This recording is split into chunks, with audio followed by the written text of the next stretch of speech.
Good day mga kanisker. Ito, Nissan Sentra 2010 model. Ang issue pala nito ay namamatayan siya sa takbo. So, ang lumabas sa ating scanner ay P0335, which is yun yung crankshaft position sensor. So, nandito meron tayong diagram, meron siyang tatlong wire. And then yung tatlong wire na yan, yun yung kailangan natin ma-check bago natin siya hatulan ng crankshaft position sensor. So, ito na. Yan.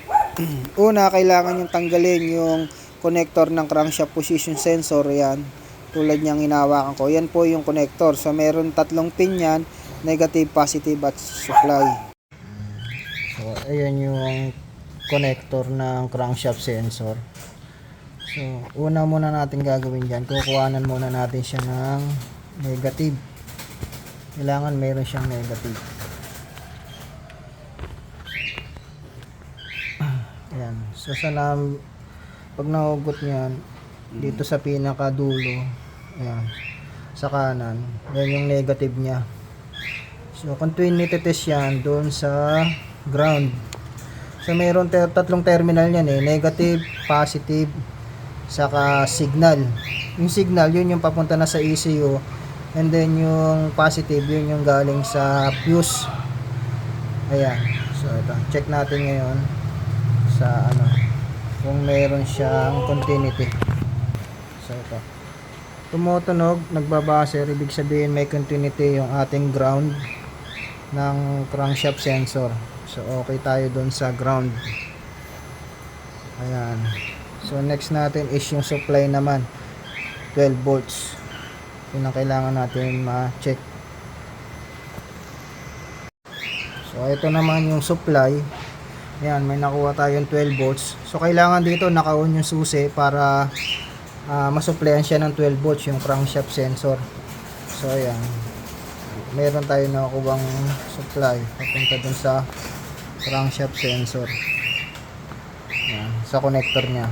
Yung pipindutin nyo, ayan, yung ang kailangan nyo dyan is yung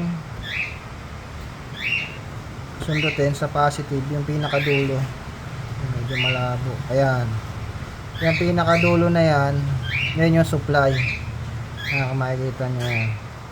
So, yun yung susi. Tapos, battery voltage. Yan. 12.0. So, ibig sabihin, okay ang supply na 12 volts. Okay ang negative. So, doon na tayo magpo-proceed sa yung signal naman. So, doon sa signal ay kailangan nyo ng continuity test para naman doon sa connection papunta doon sa ECU o sa ECM nya. So yun yung kailangan natin i-trace. So pag ganun at okay yung continuity nun, ayan, crankshaft position ng sensor ang sira. So dito naman tayo sa signal. So para matrace natin yung signal nya na yung isa yung nasa gitna, ito yung connector na ayun, nandun tayo sa pinakagitna. Nasa gitna. Ayan. Nasa gitna yung ating isang terminal na nakatusok tayo dyan. Ayan. So, titik natin yung continuity mula dun sa connector ng crankshaft sensor papunta dito sa ECU. So, ito yung ECU. So, bago nyo tanggalin yung connector ng ECU, kailangan tanggalin nyo muna yung terminal ng negative dito sa may battery. Yan.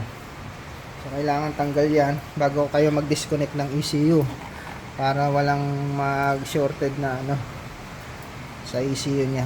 Then, dito sa ECU, nakaganyan yan, nakalapat yan dito. Yan, nakaganyan. Ganyan ang posisyon yan Yan, nakaganyan. Yan.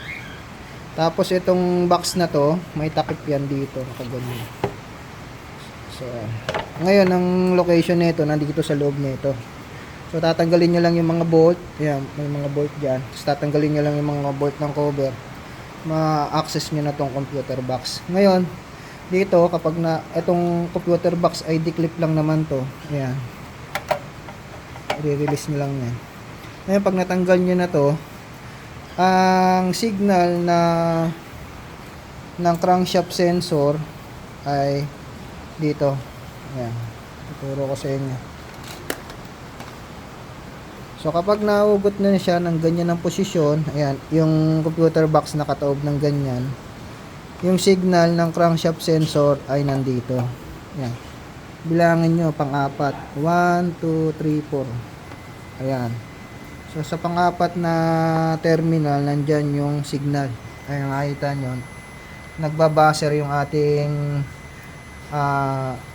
multitester kasi yun na yung connection ng ating yung signal ng crankshaft position sensor. So ngayon okay na, na-check na natin na mayroon signal yung connection, okay na. Ayan, na-check na rin natin yung supply at then yung negative, so kompleto naman. Ngayon isa pa rin sa pwedeng maging cause nun is itong ground na to. So kailangan yung linisan din to.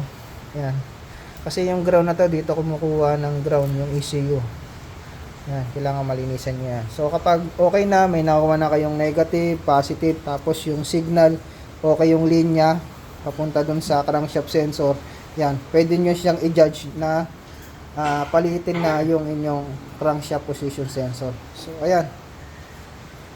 Ayan yung, ito ay malaking tulong para mag-guide kayo kung paano mag-diagnose ng P0335 na crankshaft position sensor. So kapag lumabas sa scanner nyo is P0335, wag agad kayo mag-conclude doon na kailangan palitan agad yung crankshaft position sensor. Kasi minsan kapag may instances na may putol na wire, corroded na wire, o kaya sira lang yung fuse, agad, tapos napalitan nyo, hindi naman pala yun ang problema, yung wiring. So doon muna kayo mag-check sa wiring. Kapag na-check nyo yung wiring at okay naman, ayan, papalitan nyo na yung crankshaft position sensor. So ito, subject for replace na yung crankshaft position ni sir. Since 2010, tapos ang natakbo 140, yan. Advisable na rin na palitan yung kanyang crankshaft position sensor. Okay.